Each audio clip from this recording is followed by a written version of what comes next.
ഭൗതിക സാഹചര്യങ്ങളുള്ള സ്കൂളുകളുടെ നിരയിലേക്ക് MGHSSനെ എത്തിക്കുന്നതിന് കഴിഞ്ഞ 4 നൂറ്റാണ്ടിലേറെയായി ബഹുമാനപ്പെട്ട മിനിസ്റ്റർ വഹിച്ച പങ്ക് എക്കാലവും ഓർമ്മിക്കപ്പെടുന്നവയാണ്.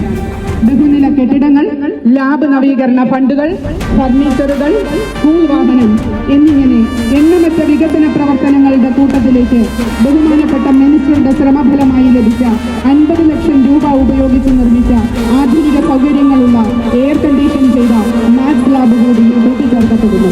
ജനാധിപത്യ മൂല്യങ്ങളെ വാക്കിലും പ്രവൃത്തിയിലും മുറുക്കെ പിടിച്ചിട്ടുള്ള അങ്ങയുടെ പ്രവർത്തനങ്ങളും അടിയുറച്ച നിലപാടും വ്യക്തതയുള്ള വികസന കാഴ്ചപ്പാടും ഭരണ നൈപുണ്യവും കൗമാര മനസ്സുകളിൽ ജനാധിപത്യ ആശയങ്ങളുടെ നേർമാതൃകകൾ സൃഷ്ടിക്കുന്നവയാണ്.